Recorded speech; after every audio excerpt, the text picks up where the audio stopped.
Eu tenho recebido muitas sugestões de vídeos sobre o impacto das redes sociais na vida das crianças e dos adolescentes.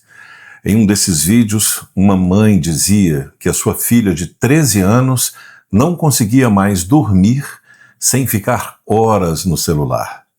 E a filha dizia que precisava do celular para se sentir segura. E quando a mãe tentava tirar o celular da menina, ela entrava em pânico. E sabe o que mais me doeu nesse vídeo? Foi a mãe dizendo que já tinha perdido a sua filha para a tela e que não sabia como trazer a filha de volta.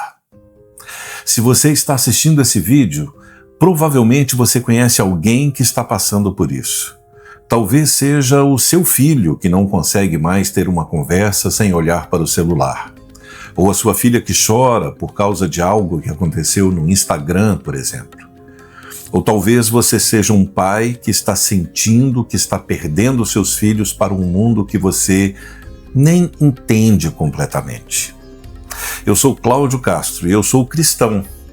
Eu sei que essa é uma luta real para muitas pessoas, mas hoje eu quero trazer uma esperança. Não é tarde demais. E você não está sozinho nessa batalha. Jonathan Haidt, no livro A Geração Ansiosa, que tem inspirado essa série de vídeos que nós estamos fazendo no canal, ele não apenas faz um diagnóstico do problema, mas ele oferece um mapa de saída. E quando nós combinamos essas estratégias com a nossa fé, nós podemos criar aí uma força capaz de transformar, uma força capaz de resgatar os nossos filhos. Nos próximos minutos, você vai sair do desespero e vai entrar na ação. Eu vou compartilhar estratégias que funcionam, histórias reais de famílias que conseguiram fazer isso e, principalmente, como a nossa fé pode ser a diferença entre fracassar e vencer essa batalha. Vamos começar com a verdade nua e crua. Jonathan Haidt descobriu algo que muitos pais já suspeitavam. Entre 2010 e 2015, algo mudou drasticamente na vida dos nossos adolescentes. E não foi uma mudança gradual. Foi como se alguém tivesse ligado um interruptor, sabe? De uma hora para outra. Imagine que você deu para o seu filho uma máquina que é capaz de interromper o sono dele 50 vezes por noite e faz ele comparar a vida que ele leva com a vida de centenas de outras pessoas todos os dias e que oferece recompensas viciantes a cada 30 segundos e substitui os amigos que ele tem, amigos reais, por algoritmos. Você daria isso para o seu filho? Eu entendo que a sua resposta é não, mas foi exatamente isso que nós fizemos quando nós demos smartphones para os nossos filhos. Talvez você já tenha notado, talvez não, mas seu filho acorda no meio da noite para checar o celular? Ele fica irritado quando você pede para guardar o aparelho? As notas na escola começaram a cair? Ele prefere ficar no quarto com o celular a ir brincar lá fora na sua casa? Preste atenção no que eu vou te dizer. Estes não são sinais de rebeldia, são sintomas de um cérebro que está sendo sequestrado. Jonathan Haidt explica que nós fizemos uma troca terrível e sem perceber. Trocamos a infância do playground pela infância da tela. No playground, nossos filhos aprendiam a resolver os conflitos cara a cara, a lidar com pequenos machucados, com frustrações, a criar, a imaginar, inventar, a formar amizades verdadeiras. E na tela, eles aprendem a evitar os conflitos reais, a buscar validação constante, a consumir ao invés de criar e a ter relacionamentos superficiais. E o pior, eles acham que estão vivendo, mas estão apenas assistindo a vida passar. Mas agora vem a boa notícia. Você identificou o problema e esse problema tem solução e essas soluções funcionam. mas elas precisam ser aplicadas com coragem e com consistência. Os smartphones são um perigo real e invisível para a mente do seu filho. Então, a regra de ouro é a seguinte: smartphone só depois dos 14 anos de idade. Mas Cláudio, todos os amigos do meu filho têm celular. Você pode dizer isso, e é verdade.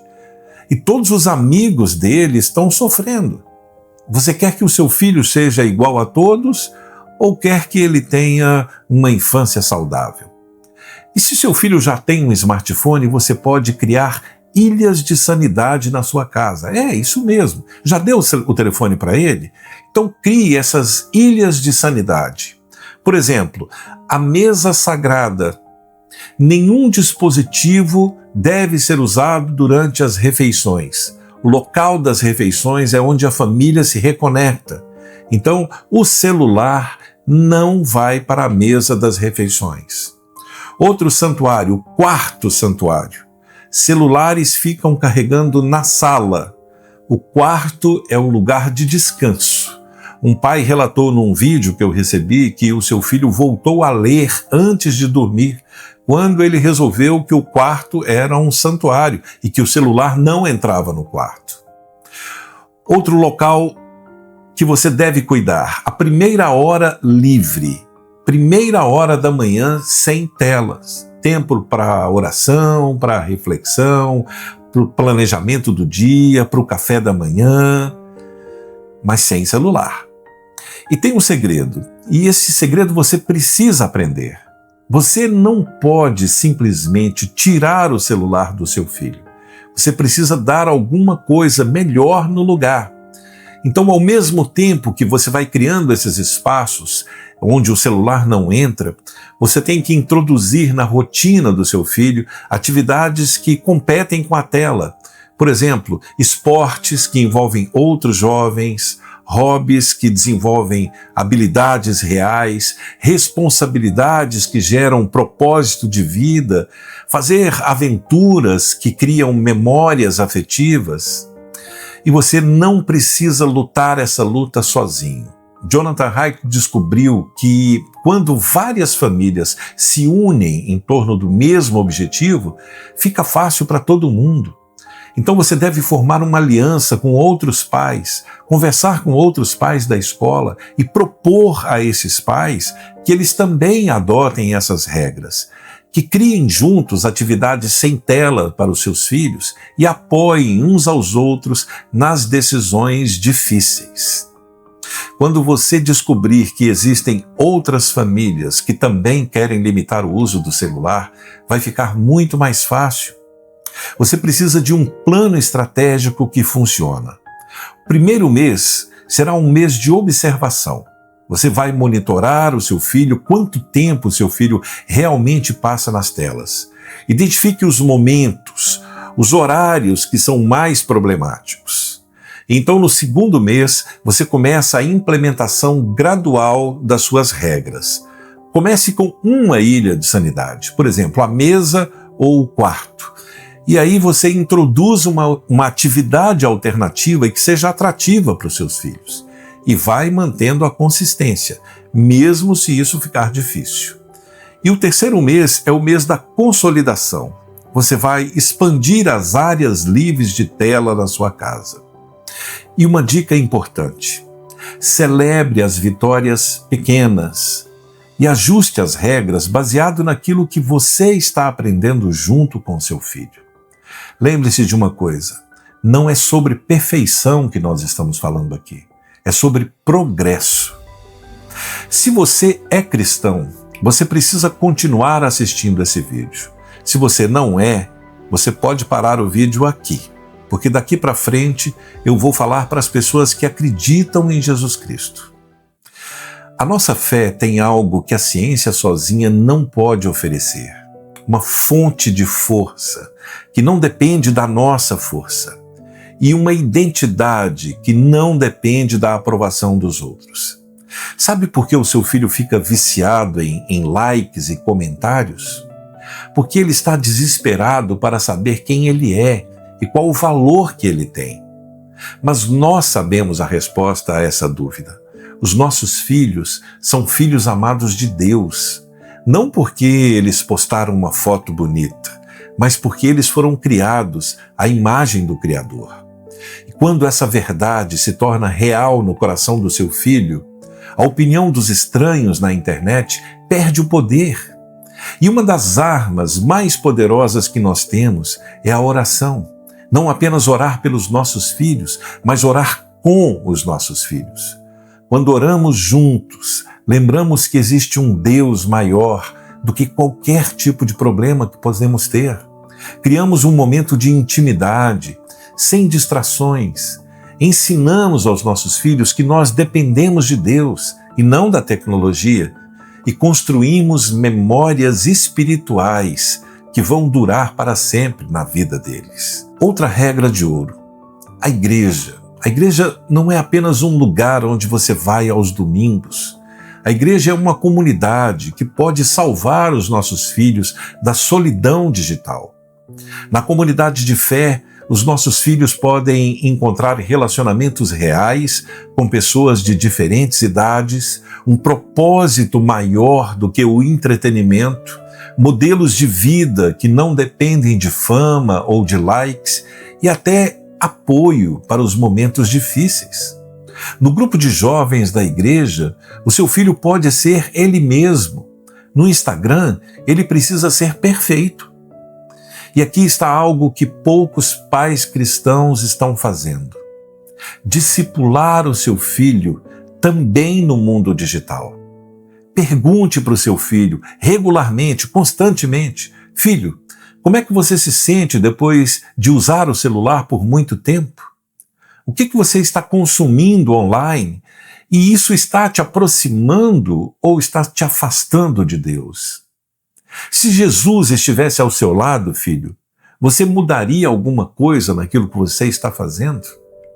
Perceba que não é sobre julgamento, é sobre ajudar o seu filho a desenvolver o que eu chamo de discernimento espiritual.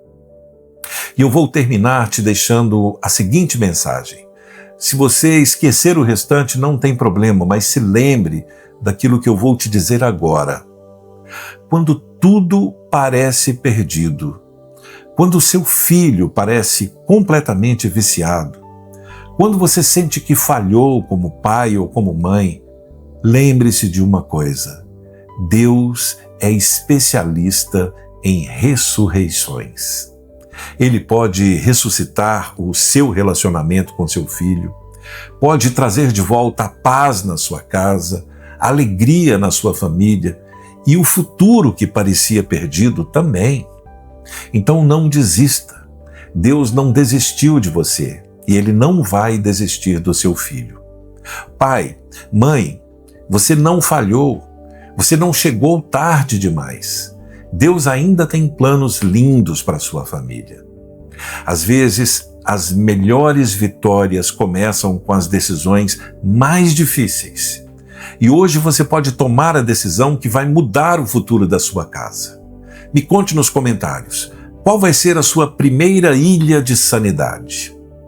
No próximo vídeo nós vamos falar sobre como educar os nossos filhos para serem discípulos de Jesus em um mundo digital. Porque não basta apenas limitar a tecnologia. Precisamos ensinar os nossos filhos a usar a tecnologia para a glória de Deus. Que Deus abençoe a sua família e até o próximo vídeo.